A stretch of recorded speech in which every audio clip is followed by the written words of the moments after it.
इस क्वेश्चन में हमें दिया है कि a boy of mass 50 kg is standing at one end of a 9 metre long boat of mass 100 kg। So मैंने बॉय का मास को स्मॉल एम रखा है और लेट अस से कि बोट का मास यहाँ पर कैपिटल एम है। Let us call this as boat. ये बोट है हमारे पास, तो इसका मास हम लोग कैपिटल एम ले रहे हैं। Now the man walks to the other end of the boat and stops there. So initial velocity इस पर्सन का 0 है और फाइनल वेलोसिटी भी 0 है। The boat also moves and finally stops due to water resistance. So boat का भी initial and final velocity दोनों 0 होगा। Now if the force of water resistance is proportional to the velocity of the boat relative to water, then what is the magnitude of net displacement of the boat? So यहाँ पर आप देख सकते हो कि अगर मैं स्मॉल एम और कैपिटल एम को एक सिस्टम की तरह देखूँ तो जो फ्रिक्शनल फोर्स होगा between person and the boat वो एक इंटरनल फोर्स हो जाएगा। तो जब पर्सन का वेलोसिटी सपोज वी एम है राइट की तरफ एंड द बोट का velocity v capital M left की तरफ अगर वेलोसिटी है बोट का, तो वाटर की वजह से जो रेजिस्टिव फोर्स होगा वो राइट की तरफ लग जाएगा, जिसका वैल्यू मैंने एज्यूम कर लिया है के सम कांस्टेंट है, proportionality constant multiplied by velocity of the boat. तो अगर मैं इसको एक सिस्टम ले लेता हूँ then only the only external force acting on this system is this force capital F. तो अब हमको पता है कि net external force acting on a system को आप लिख सकते हो total mass of the system into acceleration of centre of mass, और बाय डेफिनेशन आप इसको ब्रेक करके लिख सकते हो mass of person into acceleration of person plus mass of the boat into acceleration of boat. Now acceleration वाले term को again मैंने ब्रेक करके लिखा है rate of change of velocity होता है acceleration, so acceleration of person can be written as d v by d t. Similarly acceleration of boat को मैंने d v by d t लिखा है और आप डी टी से मल्टीप्लाई कर दो इस एक्सप्रेशन को दोनों तरफ, तो आप देख सकते हो कि जो एल एच एस में टर्म हमारे पास बन गया है, एल एच एस में integral of V D T है, V M D T. Capital M is the mass of the boat, so integral of velocity D T it represents the displacement of the boat. This is equal to mass of the boat into final velocity of the person 0 है और initial velocity भी 0 है, person rest पे था और finally भी rest पे आ गया। Similarly plus mass of the boat is capital M, finally boat rest पर आ गया और इनिशियली भी रेस्ट पे था। तो यहाँ से आप देख सकते हो कि जो नेट डिस्प्लेसमेंट हमको मिलेगा बोट का वो 0 हो जाएगा। सो ऑप्शन ए इसमें करेक्ट होना चाहिए। एक सिमिलर क्वेश्चन और देख सकते हैं हम लोग यहाँ पर। देखो यहाँ पर आपको बोला है कि एक प्लैंक है, मास आपको दिया हुआ है 1.5 kg, is placed on a frictionless floor that is lubricated with oil. तो एक प्लैंक है और नीचे यहाँ पर एक ऑयल का लेयर है। So top of the plank is in level with a platform. The force of viscous drag on the plank due to layer of lubricating oil when the plank slides is given by this expression where k is a constant, जिसका value आपको 2 दे रखा है, and v vector represents the velocity of the plank. और next आपको बोला small block of mass 0.5 kg lands from the platform on the Planck with a velocity 10 meter per second. So initial velocity of this block is given as 10 meter per second, and after sliding some distance on the plank the block stops on the plank. So initially एक relative slipping है यहाँ पे block और plank के बीच में, कुछ time के बाद relative slipping यहाँ पर बंद हो जाएगा between the block and the plank, और सिस्टम एक कंबाइंड सिस्टम की तरह ये मूव करने लगेगा, एक सिंगल यूनिट की तरह मूव करने लगेगा, और फाइनली ये सिस्टम डेफिनेटली रेस्ट पे आएगा क्योंकि यहाँ पर ऑयल की वजह से एक रेस्टिव फोर्स लगेगा प्लैंक पे, जिसकी वजह से टोटल सिस्टम फाइनली रेस्ट पे आना चाहिए। सो फर्स्ट पॉइंट है कि how far does the plank slide on the floor. तो इसको नेक्स्ट पेज में कंटिन्यू करते हैं।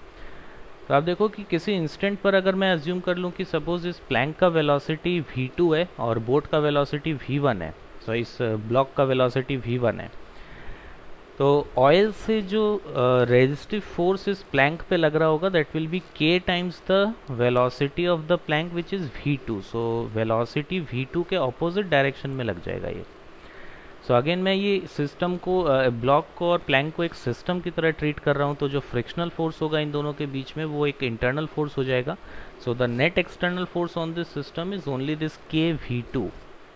सो in vector form you can write this as minus k v2 equal to mass into acceleration of the block plus mass of the plank into acceleration of the plank। Last question जैसे ही इसको मैंने यहाँ पे use किया, accelerations को मैंने d v by d t लिख के अगेन डी टी से मल्टीप्लाई कर दिया है।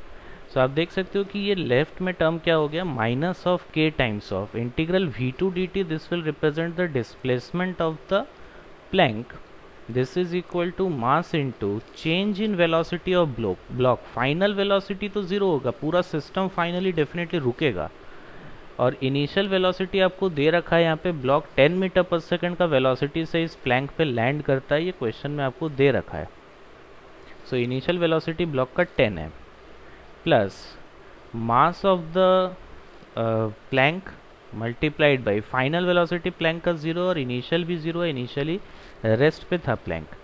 के का वैल्यू आपको क्वेश्चन में 2 दे रखा है, आप देख सकते हो माइनस साइन यहाँ पे कैंसिल आउट हो जाएगा। के का वैल्यू 2 है into displacement of the plank equal to mass of the block which is given as half multiplied by 10।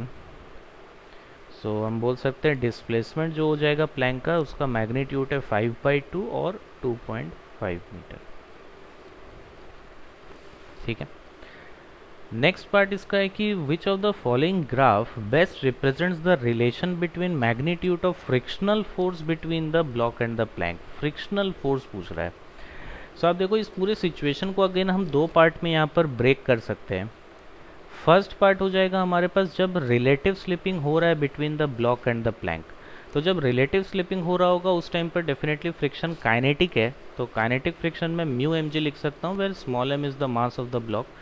तो जब रिलेटिव स्लिपिंग हो रहा है तो फ्रिक्शन कांस्टेंट है। तो आप देख सकते हो कि इन चारों ग्राफ में यहाँ पर इनिशियली एक कांस्टेंट फ्रिक्शनल फोर्स आपको दे रखा है।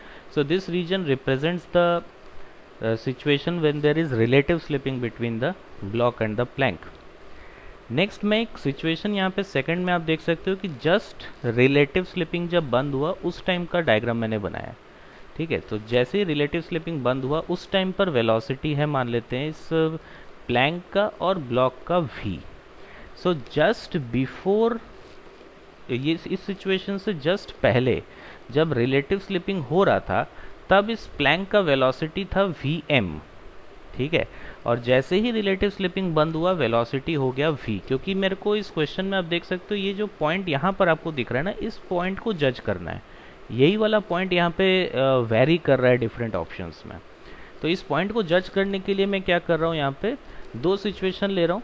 एक ले रहा हूँ कि जस्ट स्लिपिंग स्टॉप होने से पहले वेलोसिटी प्लैंक का मान लो vm था, और जैसे ही स्लिपिंग बंद हुआ वेलोसिटी v हो गया। तो ब्लॉक का वेलोसिटी प्लैंक का वेलोसिटी दोनों v हो चुका है जैसे ही स्लिपिंग बंद हुआ। तो आप बोल सकते हो v also represents the centre of mass velocity, velocity of centre of मास।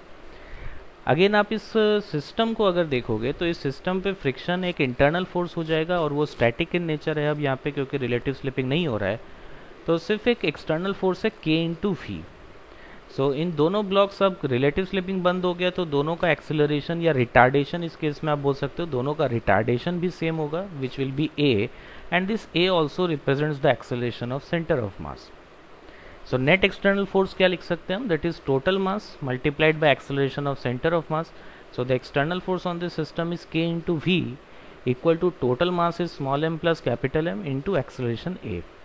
अब अगर सिर्फ इस स्मॉल ब्लॉक के बारे में मैं देखूं तो इस ब्लॉक पे स्टैटिक फ्रिक्शन एक्ट कर रहा है और इसका रिटार्डेशन a के इक्वल है।